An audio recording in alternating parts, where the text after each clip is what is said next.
Good evening, and welcome to another edition of Making the Case. I would like to take this opportunity to say a special thank you to those persons from Berbice and Essequibo who often reach out to me to offer their encouragement and support. I look forward to visiting those areas and speaking with you very, very soon. Before we go into tonight's program, I would just like to share a bit of good news with our viewers. The CCJ has denied the application made by the Attorney General Bassel Williams to admit new evidence in the matters before the court on the no confidence motion. Further, it was announced that the CCJ will hand down their decisions in the GCOM case, as well as the decision in the consolidated appeals regarding the no confidence motion next Tuesday, June 18. So we look forward very much to those decisions. We know we've been anxious, all of us, all of Guyana has been waiting on those decisions, and we look forward very much to them being delivered next Tuesday. And I am also excited about the program next Tuesday evening after we have had those decisions. This evening, I have a guest with me. Mr. Rana Singh is a barrister and solicitor and a former lecturer at the University of Fiji School of Law and a former lecturer at the University of Guyana, where he also held the position of head of the law department from 2015 to 2017. I could go on to tell you more about this man's impressive education and career, but his resume is 9 pages long. So, Ronald, welcome to Making the Case. Thank you very much, Susan. And thank you for having me in your program. Sure. We're very happy to have you. I don't know about the 9 pages of CV, but nevertheless, I've been around. I started out as a pupil teacher in this country. I've never been to high school. I've been to a school that was high off the ground. Okay. But I started teaching at the age of 16. Then I wrote all the exams possible, ended up in Teachers College. Mm-hmm. And at the end of that, I began a degree, social sciences. My aim was to do law at the time. Mm-hmm. But after discussion with the then coordinator, who was the late J.O.F. Haynes, he advised me that I should not begin law at that time, that I should finish my degree and come back, mainly because I could not have afforded it. Okay. And when he asked me how you plan to finance your degree, I said either I get a scholarship or I win a lotto. Mm-hmm. And he couldn't stop laughing. So I took that as the cue and I thanked him and left. So, and nevertheless, on completion of my degree, I ended up at the State Planning Commission, where I worked for the next 5 years as a national planner. Mm-hmm. And it was there that I met current leader of the opposition, Dr. Jadwiu, mm-hmm. and a host of other PPP stalwarts. Okay. That said, while I was at UG, it was more political pressures and perhaps an attempt to get rid of me, because I was coming to that. I wanted you to share your experience at UG, because we know in 2017 you resigned as head of the department. If you could tell us a little bit more about the circumstances surrounding the resignation. Sure. And so on. What happened was that change of government in 2015, and the policies and in fact the whole country began to change in a certain mm-hmm. direction. So while I was there, it was taught by some people that, well, this is not, the head of law is not a job for someone like me. I'm not going to go further other than said, well, what happened after a while, they started pressuring me. Everything I did was being questioned and challenged. Mm-hmm. There were people who would come and say, cover your back, Mr. Singh. I said, well, there's nothing to cover my back, because I do nothing wrong. Mm-hmm. And apparently what got them incensed was that they applied some delaying tactics with the new batch that was coming in I think it was 2016. Mm-hmm. And it took a while to admit all of them. And there were some pressures coming from the office to admit certain students who I don't think should have been given preference in front of others. Because I had already had discussion with several senior members of staff, which included people like Professor Pollard and at that time Mr. Christopher Ram. Right. And so we had decided on a list of names, potential students to admit, including alternatives should one fall down or refuse. Right. And so when I made my selection of students, there are people in the office, mind you, mediocrity intellect, who decided that I was not acting in the interest of the law department. So they put on pressure, they started calling meetings, they started calling me just haphazardly, no agenda, and then going to tell me, but you know, you're not running the department properly, but they couldn't explain what they mean by that. Right. And so I thought after a while that this was not going the right way. So I went to one of their meetings and I told them what I had to tell them. And I said, well, this is how the institution is run.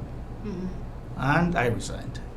That must have been a very toxic environment yes, to it be is. operating It was, and I believe it still is. I don't know how much you followed up the institution. It's our best institution. It has been around for 50 plus years already. I recall some celebrations going on. Many people mentioned who the founders were, but they deliberately left out very important people like Dr. Jagan, for example. And not only alone, I think there was Noons and some others. But nevertheless, if you look at the university, it's kind of entrenched politically. There's a particular political group that dominates. And everything else seems to take back seat once they're there. Let me give you an example. One of the things that I believe needed to be changed immediately is the hiring and promotional policies that the university has. They may argue that they have an equal opportunity policy, but I don't see it there. Because I know of a number of people who applied, well qualified, never got a chance. Others got a chance.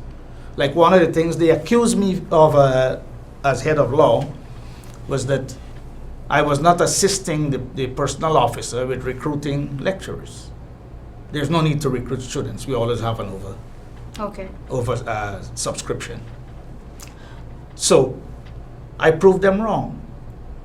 What happened was that as people applied to teach at the university, the law department, I would collect their CVs and their information, and I will, without deciding on who to hire, I would indicate what potential subjects some of these can teach and send that to the personnel officer.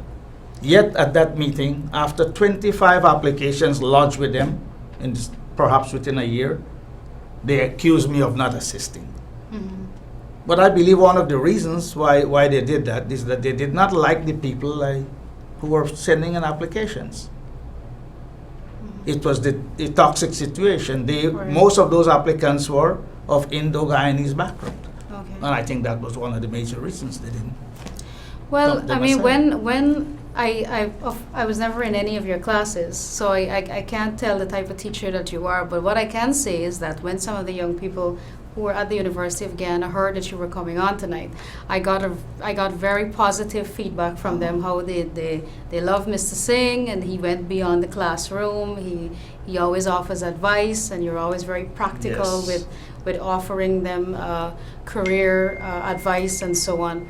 So they were excited that you were coming on. I'm happy to hear that, but not surprised. Yeah, okay. You know, when we have politics invading every institution and every aspect of life, and in the courts and in hiring practices, and now in our education institution, you know, it makes it very toxic, and you wonder where is the equal opportunity, because if now we don't even have equal access to education, I don't know where we're going. What are we going to do with our youths if they don't have equal access to education? It dampens the spirit. It destroys your economy because you don't produce the quality of people you want to produce. I rather suspect that if we were to get free education again, And I must tell you before I go further, I'm very fortunate to have benefited from the University of Guyana when it was free. I don't think I could have afforded to complete a degree had it not been free in the early days. So I suspected that if we were to make it free again, then a lot more people will come in, especially those who are on the lower end of it. Especially the underprivileged, yes. Yes.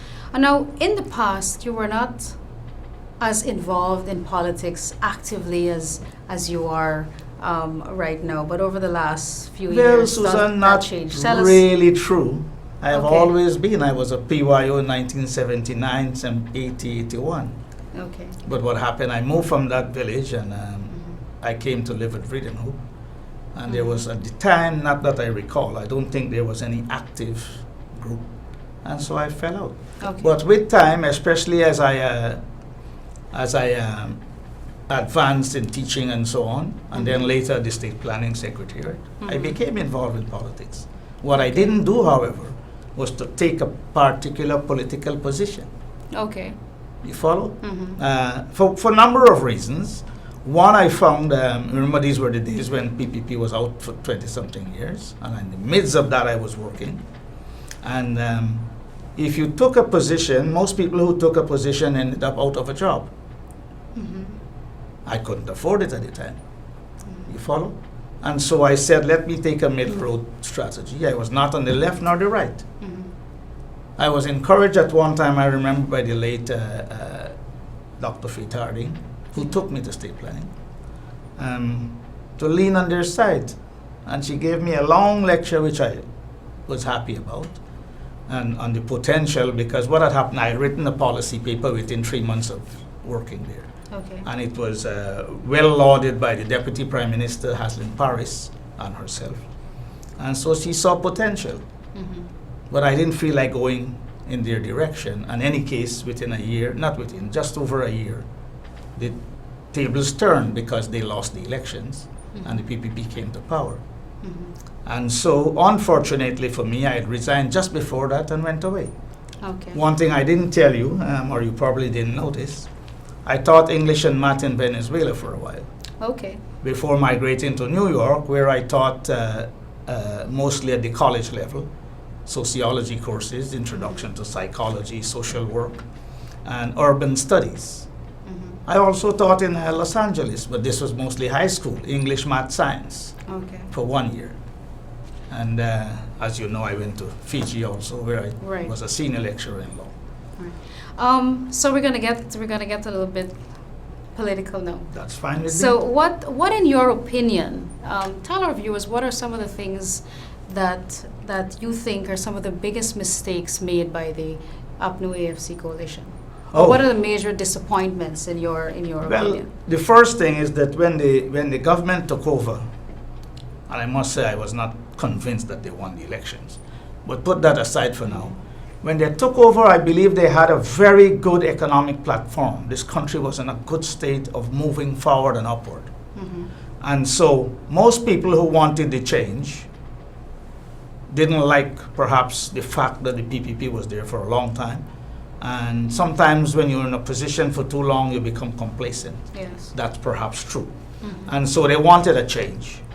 And everybody thought that the economy was at such a level, moving forward, hardly anybody complained about finding jobs because things were moving. And so they felt that if you made a change with this economic platform, they would be able to continue We'll the reach trend. new heights. That's correct. In fact, what happened since then, there have been a host of mismanagement of policies and programs. For example, the first major setback was when they told the rice farmers that rice business is private sector matter. Therefore, they were not going to assist them. The people were not looking for money. The rice farmers were looking for markets. Remember, we were talking about the era when the Petro-Caribbean deal Yes. with Venezuela fell apart. And so the rice was left on the people. They wanted markets. And all government had to do. The first major mistake of a president, you know what he said? Rice is private sector concern. Let them try with it. Now, which president says that in a country? Especially for a sector that was not only creating jobs, but also a foreign earner. for an ex-earner. So that was the first thing. Besides that, there is the Amila Falls. Now, one of the things to move any economy is cheap and reliable source of energy. See, we have blackout tonight. Yep. And we have been having for a while now.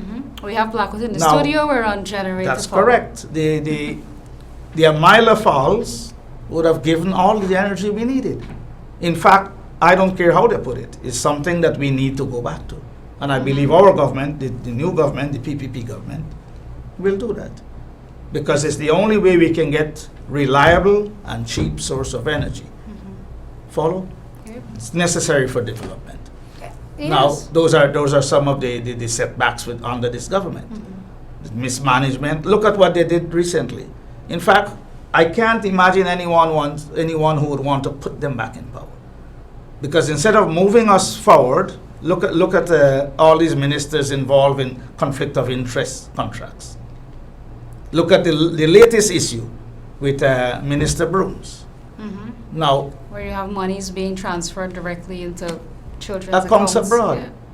Now, we don't know whether that's a loan, whether that's a scholarship money, or it's just they siphoning off money and sending it out. You follow what I'm getting at? Now, As I said last some week, you know, examples. they're not even creative. No. In being dishonest, you know, it's just blatant Yes. dishonesty, and you know, up to now we have not heard a single thing from Minister Brooms or anybody else. That's correct. They're very on quiet. on this issue.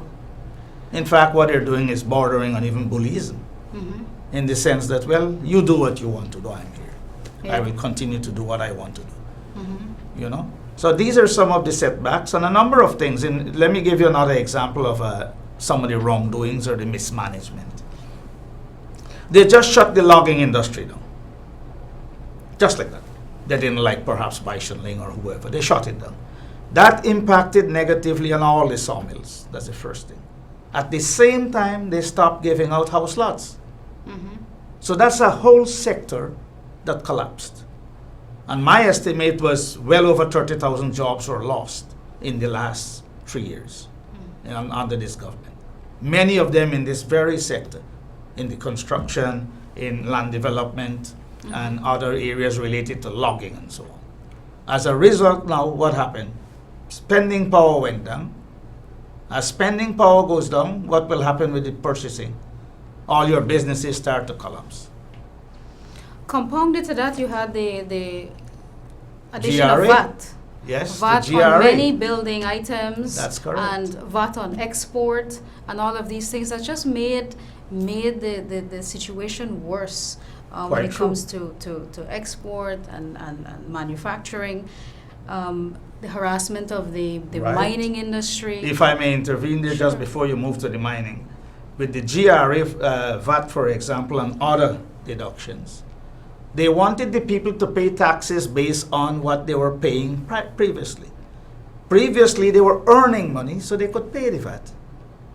Now, GRA started sending out notices and letters from their sub-office to people, say, hey, you used to pay $6 million in a quarter. I noticed you paid only $2 million the other day, so you owe us $4 million. The business owner said, hold on, we paid $6 million based on what Based we on- earned. Currently, we are not earning that kind of money. We pay according to what we earn. So they were now forcing them to pay more and use all kinds of strategies to get money. But the businesses were going down because if the supplies are not there, the demand is not there because you don't have too many housing. Then you put such high VAT on exporting certain type of materials from here that you also slow the export market down. It's not competitive. You know, so I'm talking about counting income. Let's look at what they have done with their personal incomes. I mean, they attacked the PPP for years on making declarations to the Integrity Commission and so on. And when they came to office, you know, we have the president admitting, you know, the fish rots from the head, True. and we have the president admitting that he has not complied with the declaration. with making his declarations to That's the right. Integrity Commission, and so we Well- have no way of seeing what they earned, prior True. to government and coming into government and comparing it to now. But besides that, besides the comparison or understanding what they earn and so on, the whole idea of that was to make sure we know so we can determine whether you're stealing and increase your treasury, your personal treasury. Now, if you don't declare, what leadership have you put forward to the rest of the people? What about the country? When I decide to start tax evasion, what will you do? You'll send the people after me. But you can do it because you haven't declared what you. It's the kind of leadership. That's what I'm saying. We were going down this direction from day one through poor leadership and mismanagement of this economy. You know? But their explanation came back to haunt them because what ended up happening is that they used that to justify why they gave themselves a raise in salary, and Now, to say that they were earning, this exorbitant amount of money before and coming into government now, they'll be taking a cut to their paychecks, so they had And to that's- raise the salaries by Susan, 50% or for more. the benefit of the viewers, that's one of the biggest jokes of the government. Now, if you go to a job and you don't like the salary, you got two options: accept or leave. Don't compare and say I was earning 2 times or 3 times more, therefore I must get the same money. You come into a profession or come into a position that's paying this. You knew that. The other people before you were taking the same salary. So why do you need to increase yours? So And the they- arguments they used was definitely a joke. You know. And added to that as well, they claimed that the country we were heavily in debt. The PPP left the country in debt, and we were bankrupt and all these things. Those were all lies, because if we were, they would not have been able to afford to raise their own salaries, which is one of True. the first things that they did. True. So, Additionally, of course, they accused the PPP of stealing all the money from the Treasury. That's because they didn't know how to read the records. And when they did find the money, because the money was still there, it was there in accounts. absolutely. What did they do? That's what they did. They increased their salary. But did they increase the public servants? Did they increase the teachers and the nurses? No, they probably gave them a meager 5 or 10% at maximum. So that was how some governments operate. But they were quick to raise their own, you know.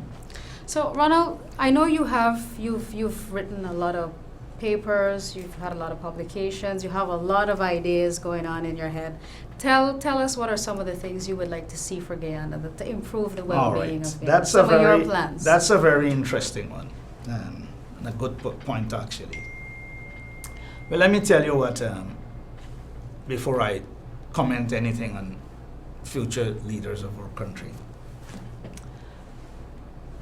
what we need is to begin a transformational leadership in this country. It has been lacking. Not since Dr. Jagdev's tenure as president did we have. And this is almost more than 10 years, or about 10 years now. So that's the first thing. You need leadership not only with commitment to people and who understand people, but to have a vision for where they want to take this country. Now, anytime you start reading and you look at policies and vision, you remember countries like the United States of America. Had it not been for the vision of the founders, they would not have been where they are today. Because you need, as the vision, based on your vision, you establish the kind of policies and goals and objectives you want to direct your country. And so that's the first thing. The second thing is a heavy focus on youth. Youth development, youth employment, youth involvement at all levels of the society. This country has, according to the unofficial figures, about 60% of our population are in that youth category. And therefore, as our future leaders, they need to get that opportunity. But how would they get the opportunity if you don't create? You know, some politicians tell you, don't ask what your country has to offer. Seek to see what you can do to assist your country, right? I want to add one clause to that. I cannot add to my country or assist if I am not given an opportunity. And that's where the youth, most of them fall. Right. They need this opportunity, they need guidance, they need someone to look at their affairs and then put it in perspective. A couple of years ago, I walked into the Ministry of Youth and Sports, I think, and it says Youth and Sport, right? And I didn't see too many young people there. It was a bunch of people close to retirement working there. So that's the kind of thing we're talking about. Now, there's another thing I would like to see. As I said, I mentioned the hydropower.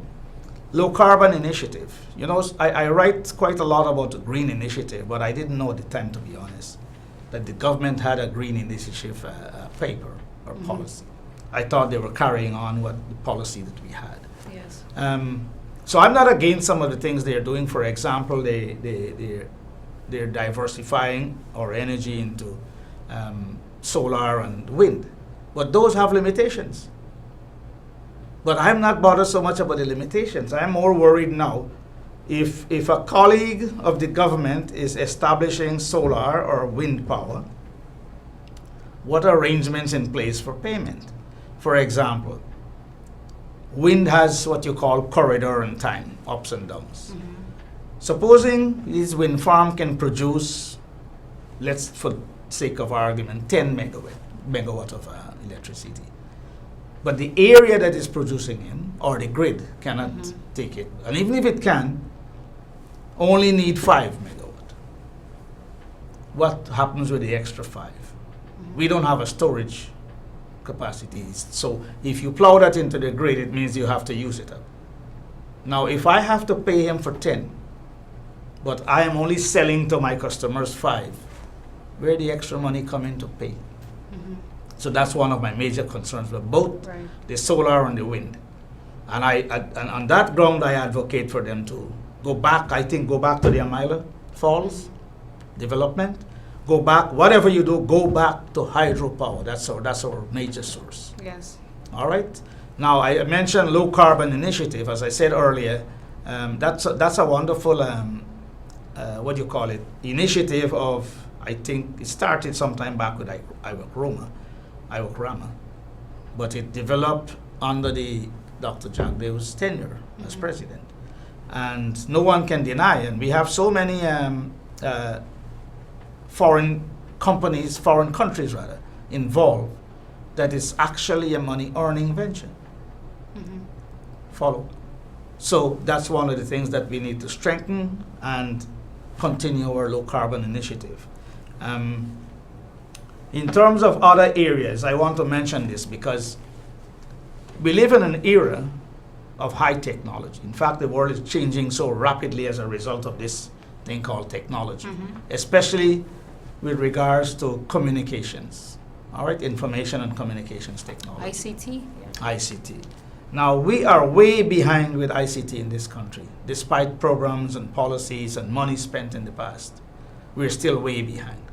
We can hardly get anywhere in the world if we don't improve our ICT. No businessman, no foreigner who wants to invest in this country will come here and spend a week for something that he should be here in and out in a day. Or if he gets here and he can't make connection with his family or his office at any time at his disposal. Fast internet connection, for example. Now, where are we heading? But more importantly, why I mentioned this concept of technology is that just imagine you could be sitting in your office, and when you look across, if Exxon is next to you, you see a drone coming in, and what they took off the drone? Your lunch, or their lunch rather. Now that's the technology of the future. It's here already, but I just use that as an example. The drone is used for a number of other purposes, by farmers especially today. England, for example, anticipated by the year 2030 to gain about 40 plus billion pounds from the drone industry. Now, if that's the direction we are going, what I'm saying is that we need to also start thinking and training people. One of my criticisms of Exxon Mobil, for example, when they were holding those open-air meetings, public meetings, I was the head of law at the time, and I asked the Professor Pollard, who was at the time teaching environmental law, so I thought he was the fittest person to go. The timing didn't suit me, was or not, because most of them fell when I had classes. And he went and he raised the idea and the issue concerning training for Guyanese. This was how many years ago? 3-4 years ago. Mm-hmm. As they were going into launch their programs and initiatives and all the things about extracting oil, the question was asked by Professor, what about training for our locals? Right. You know what they were told? What he was told?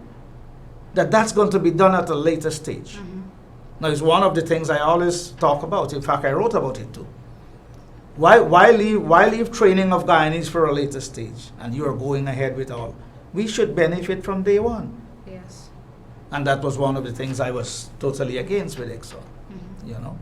Yeah, no one is convinced that the government has done enough to develop local content, and it's the negotiations between the government and Exxon in 2016, when the negotiations were reopened, everyone was dissatisfied, and all they That's came right. out with is 1% more in royalty and nothing substantial on local content development. There was too much hush-hush in the whole arrangement. Right. When we Now know we find a we know the number of scandal flaws the in our... $18 million That's bonus, and this is why But all we're the finding secrecy. also flaws in the contracts. Right. Quite a number of flaws. And that we're paying for all of these Everything, things. You yes. know, we're basically, we have to We're pay giving away oil. Exxon for everything. That's that, correct. back. Because they're So- going to take back all the money at some Right. point. Mhm. That's going to be deducted. And that's a worrisome issue at the moment. Because let me tell you, money seems to be coming in, but we don't see where it's going. Right. We have to pay for these people to fly home That's correct. and see their families. That's in the contract. They will put that as their That's cost. okay for That's me, going but it against should their come from cost their portion, and not ours. costing Guyana. So, sad. It's very sad where we are. Now today's the 11th of June, and in 2 days, if we could move on a little bit. Keep going. It's the death anniversary on 13th of June. It's the death anniversary of WPA leader Dr. Walter Rodney. Dr. Rodney, for those who are unaware, was assassinated on June 13, 1980, and it was suspected that the PNC was responsible. Several other members of the WPA were killed, and many others were beaten, over and over again for protesting and speaking out against the dictatorship at that time. Those WPA members stood shoulder to shoulder with PPP Correct. members, if you can remember, in the struggle for a democratic Guyana. And in the lead up to the 2015 elections, we saw the current WPA members join with the same PNC to form the coalition government. How do you think Walter Rodney would have felt about that? Well, the first thing we must remember is, politics breeds strange bedfellows. Mm-hmm. I think it's just for their personal upliftment and gains that they join with the party and for ministerial positions to get their image up there.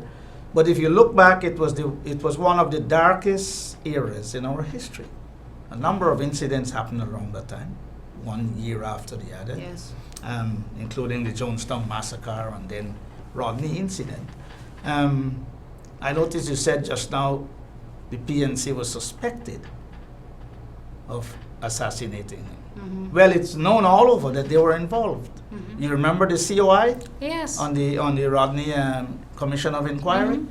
That is A now number of that is now damning- buried as That's well. correct. A number of damning Mhm. reports, a number of confessions about the people involved, starting with the president down, including the army, the police, Mhm.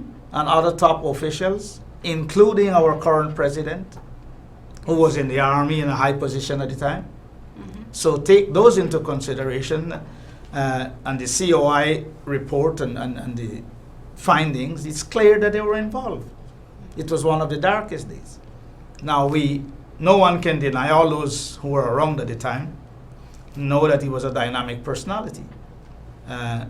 There hasn't been anyone since perhaps Dr. Jagan and Dr. Jagdeon recently to some extent, but not with the same dynamism as the late Dr. Walter Rodney. Dr. Rodney. Not only was he a brilliant mind, He was a wonderful person to talk to. Mm-hmm.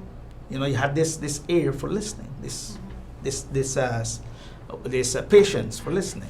You know, and as I said, not too many people would have galvanized support across the board, across the country, but mainly young people, regardless of their ethnic or other aspirations, ethnic background or other aspirations. They just went with him because they saw something in him. Yeah, he was a very charismatic leader, very well spoken, and so he drew these massive crowds that the government at the time, led by LFS Burnham, was very, very threatened by Rodney, and so he, you know, they had to silence him, and all of those around him, who some were assassinated, That's many correct. were beaten, women and children Yes. were beaten, and we have some of these people surviving today. Dr. Karen D'Souza, you know, she fought. She was WP. That's correct. Yes, she really fought for democracy in this country, and those people are still around today. Yes. Just I wonder, you know, if they're looking on and what they're thinking, that here we are, and now the WPA is a part of the coalition with the PNC. Well, the WPA people who are still around, their silence speaks volumes, because they have not commented on this group ever since. And I don't know how strong the WPA is at the moment. But some are vocal. So, and this brings me to David Hines, another WPA member who is in the, part of the coalition government. And his latest comments talking about flushing out PPP moles from the public service. Now, the public service employees are not supposed to be party loyalists. Public servants are employed in the public service to serve the people of Guyana, the citizens of Guyana. It's not to cover up corrupt activities of the present administration. So I don't understand what Dr. Hines means by flushing out PPP moles. Right, that's the first joke in that statement. You're flushing out PPP moles. Now, it has always been argued, not necessarily correct, that most PPP supporters are of Indo background. Mm-hmm. Yet here is it, this bunch of people, supposed moles, are of Afro-Guyanese background. So that's the first contradiction. The second thing, he called for a commission of inquiry. I don't know if Dr. Hines is actually, if there isn't a need right now to re-examine his mental state. Because when you ask for a commission of inquiry, you are suggesting quite a number of serious issues. Mm-hmm. First, there is no proof that there are moles. These are people, normal workers, as you said, who felt betrayed, especially given that ministers are transferring money and doing whatever. Absolutely. Yeah. Right. And then they went and now fire all these people on block, a complete office. That's it. The other thing we need to consider is, supposing, and we are likely to get into power, let's say that PPP goes into power soon, and we say we're going to remove all PNC moles. We're going to use the commission of, same thing he recommends.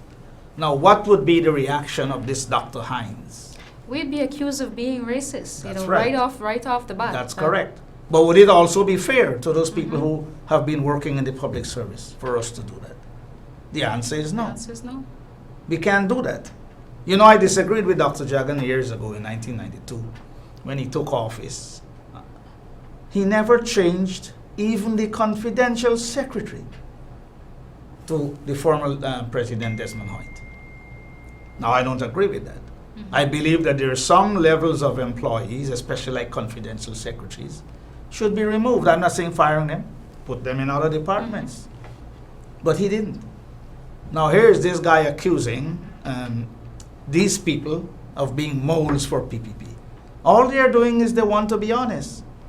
We have whistleblowers legislation in place. Yes. Now, these might not fall properly into whistleblowers, but at the same time, they feel it's wrong.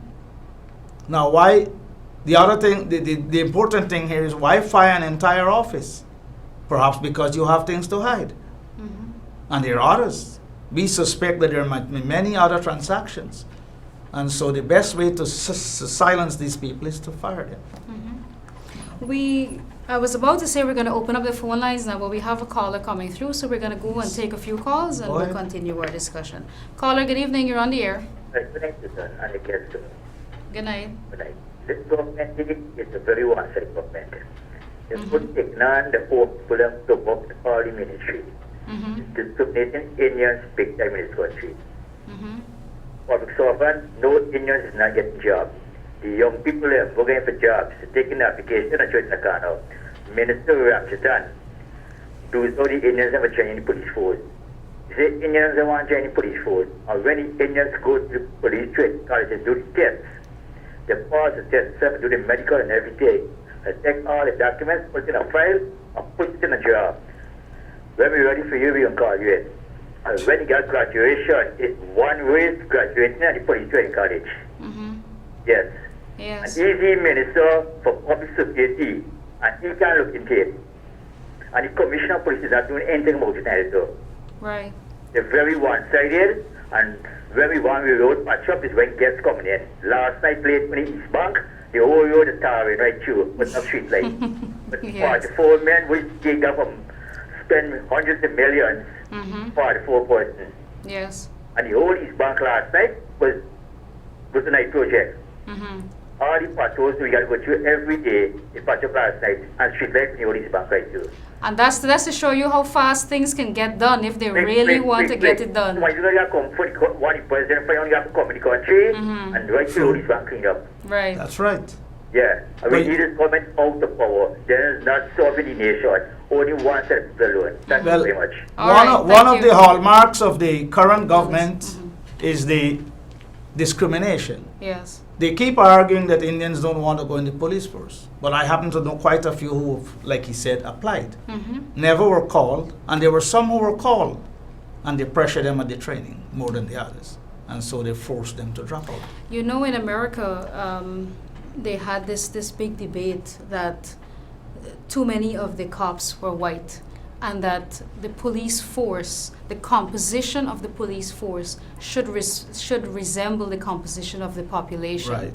And we're having a similar problem like that. You know, so many Afro-Guyanese policemen, and you have a population that is quite mixed. So it would be welcoming to see a very diverse police force that reflects the diversity of the population. That's true. Caller, good evening. Caller, you're on the air. Good evening. Hey, good evening. You and the panel, how are you? Hi, we're fine, thanks. Okay, listen, you are doing a great job, okay? Okay, thank And you I very know- much. I know you are the opposition, because you must have opposition and a leader. We all know that, right? Yes. But one thing I have with some people on this opposition with this channel, not everybody. You cannot dump this country so bad. This country belongs to all of us. We know this Definitely, government. yes. Listen, we know this government. A lot of things doing wrong. We all know them. Yes. Understand me? But what I'm saying, people gotta stop pressing this government. Sometimes when you watch this news alone, they gotta stop it. It's not nice. This country's we guys at the end of the day, everybody can go to your left, right there. We agree with you. And that's why we want better. That's why we demand We're not better. getting nowhere. That is why we're not getting nowhere, because it's too much of dumb press. You can't be so one. Everyone is standing outside the news, the whole world news. The opposition is tackling the leader. Yes, we know that, because if the opposition is tackling the leader, they will get outside. We understand that. But you can't dumb press this place so bad, man. Well, we are not done pressing the place. I mean, to be honest, No, we're... I ain't say you, Skipper. I know, I understand. We understand. We take your point, caller. But you know, if you turn on the news, CNN, 23 hours in a 24-hour day, they are on Trump's case. You True, know, true. that is how you hold the leaders accountable. Right. That, But we are not trying to downpress our country, but we are just trying to highlight some of the ills or the wrongdoings of our leaders with the hope that that would change. right. And that this is how you raise the level. This is how you raise the bar. That we cannot just leave our leaders in there to do as they please. We have to stay on them. We have to let them know people are watching, and we demand more of them. Quite correct. Caller, good evening. Good evening. Good evening. What I want to tell you, the force joke that the whole world is still laughing up to now is when Caller, can you turn the volume of your television down, please? Hello? Hello? Seem to have missed that caller. I think the Caller, good evening. Good evening. I want to make a statement here that many of you would not agree, and I think the whole of Guyana. Walter Rodney was fighting for Walter Rodney. He wasn't fighting.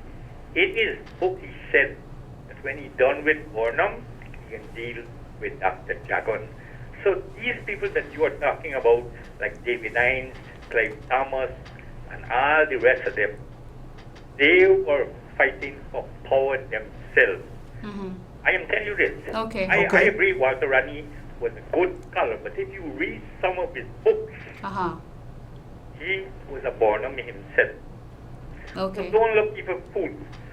Rodney came to this country after he got problems all about a fight for power. And the people that were behind him were looking for power. He said, and it is written, that after he done with Burnham, he will deal with Jackson. So he wanted to be the president, and Burnham took the fourth step and got rid of him. Thank you very much. Okay, You're thank welcome. you. Thank you, caller. Interesting perspective Position, yes. there on our history. Now we have the caller, one of the earlier callers were talking about how the place is suddenly cleaning up and so on. We have the president of Ghana Right. visiting right now, and he has pledged to offer to help the government of Guyana by providing technical advice on the management of our oil resources. Based on the glaring incompetence of this administration over the past 4 years, even on small projects, how do you think they'll be able to manage with an oil economy? Well, it's what we've been saying from day one. The gross mismanagement has occurred in this country under their leadership. Mm-hmm. Now, we're worried, the country is worried, and everybody's worried that now that we'll have an oil economy, what will become of it? Can they manage that? The answer would be no. We are seeing some of that already. Where is the money going? Mm-hmm. You follow? Now, Yes. bringing the Ghanaian president, and I join in welcoming him to our country. I worked once with Dr. Brown from Ghana, wonderful individual.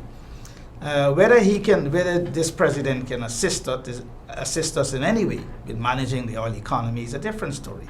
However, from another perspective, it's a wonderful thing to have him here because of the South-South dialogue that has started some decades ago.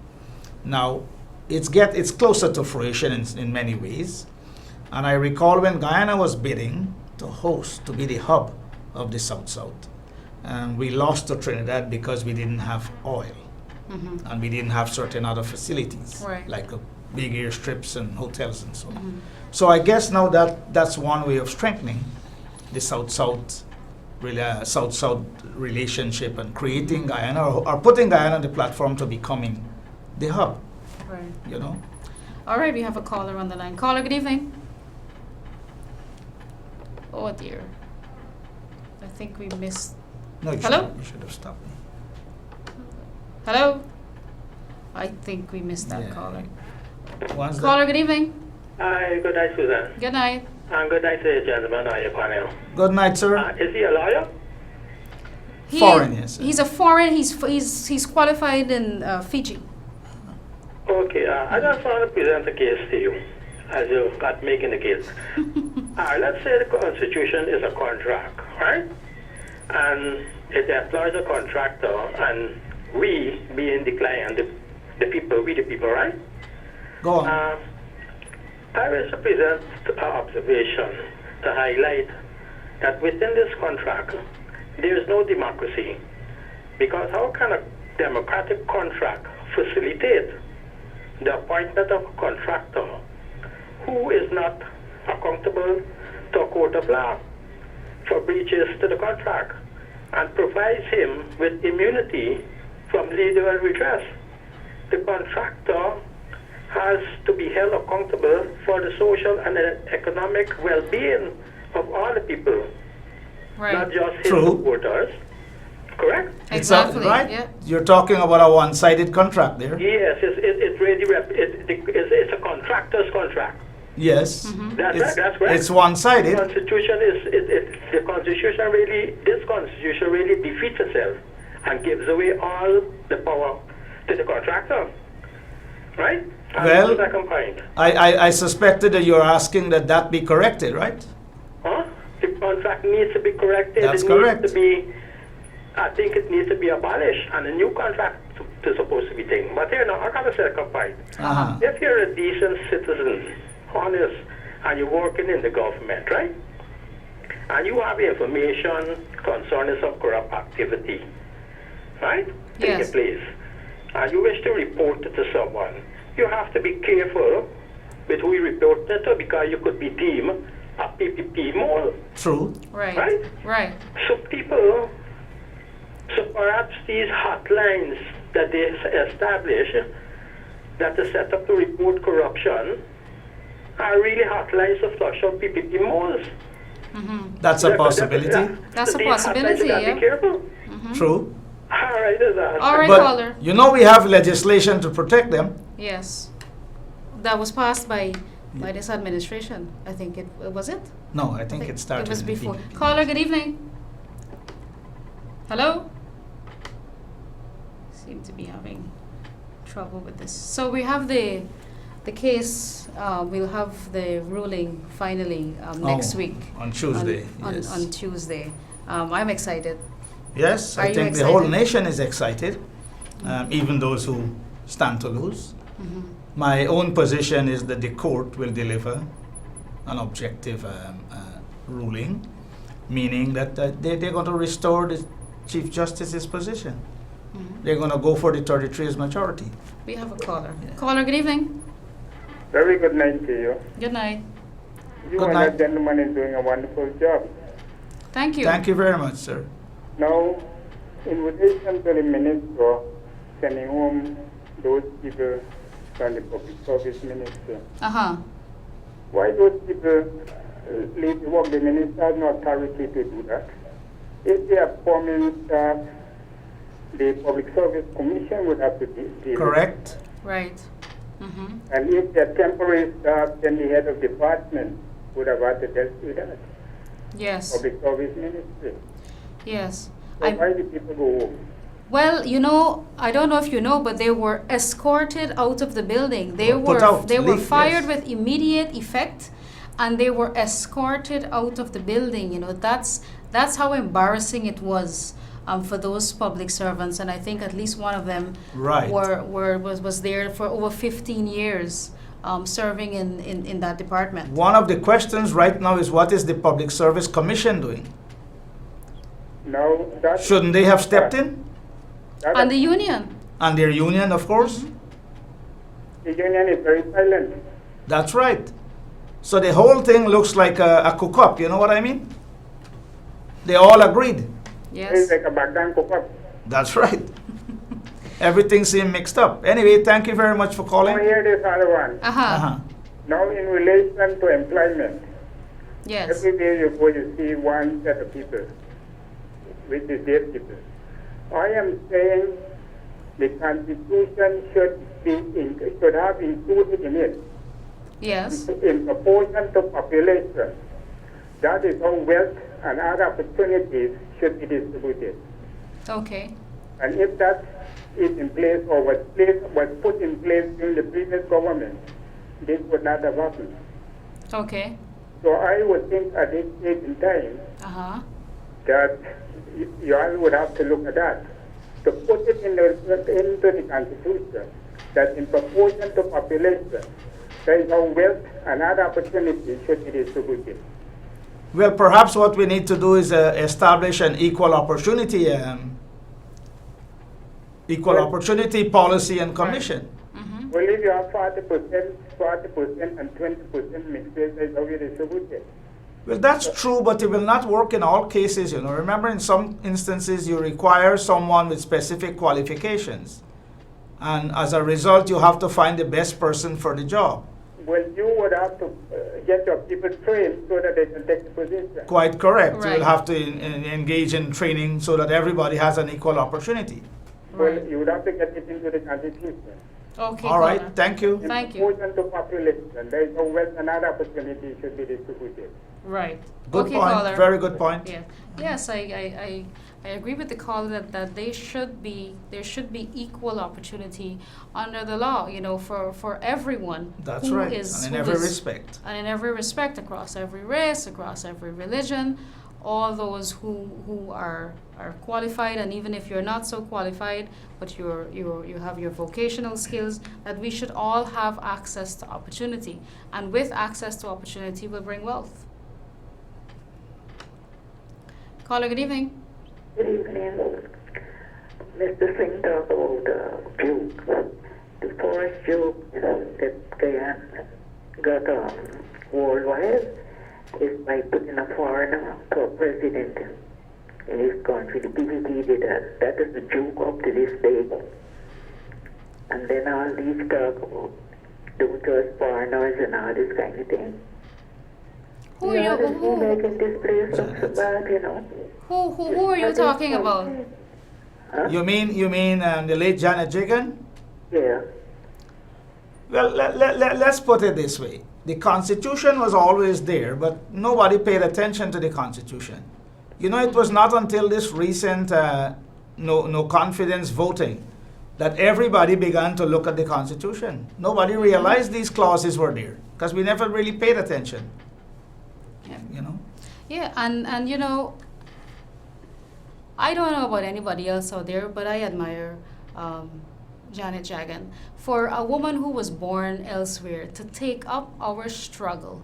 I mean, Guyana was no paradise when Janet Jagan was here with Chetty Jagan and fighting for democracy for this country. This was no paradise, and I can't imagine how a woman would leave her land and come to a foreign land to fight for Guyanese who were not originally her people, but she fought for us, fought for a better Guyana for all of us, for you and me. I agree with you, Susan, and I believe if we really do an assessment and in retrospect, you will find that she was probably more Guyanese than many of us. Yeah. She had a huge heart, and she wanted what was best for Guyana, and she wanted what's best for Guyanese. I'm looking at the clock, and again, I don't know where the hour went. Really? But Ronald, I would be a very bad host if I didn't get a chance to ask you for your closing thoughts, and maybe why you think that the PPP administration would be better for Guyana. Well, for a number of reasons. Whether we divide it into the two eras that we were there, or we talk about it generally. If you look at the PPP prior to independence and from 92 to 2015, you will see that most of the progress this country enjoyed was during those two periods. Economic progress, people's well-being. Now, this country put a whole ministry into place for social cohesion. Yet we don't see anything like that. We're firing people just because they give out certain information or they squeal on them. Under the two leadership, in fact, under the leadership of the PPP, in running of this country, people really enjoyed. It was natural for them to gravitate towards certain leaders, regardless of race or ethnicity. And the economic well-being, we have seen growth in this economy. Look at what happened during the PNC era. There was a slight change when Desmond Hoyt, President Hoyt, took over. But during the Burnham era, this country sank below sea level. At one time, we were touted as poorer or worse off than Haiti. Yes. And Haiti had bread, we didn't. That aside, look at all the development that took place. So from that perspective, I think the only party right now that has demonstrated by example, by our history, that we have the capacity to run this country for the benefit of all the people. We have the leadership, we have the people within, we have the commitment, and we as have I the said, track record. we have a the track record to so you can't beat that. to support it. Great. Rana, it was a pleasure having you with me this evening, especially so our viewers can see what you were just talking about, the competence, the experience, and the qualified individuals that make up our party. And to our viewers, please join me again next Tuesday and have a productive and an enjoyable rest of the week. Thank you for watching. Thank you too for having me.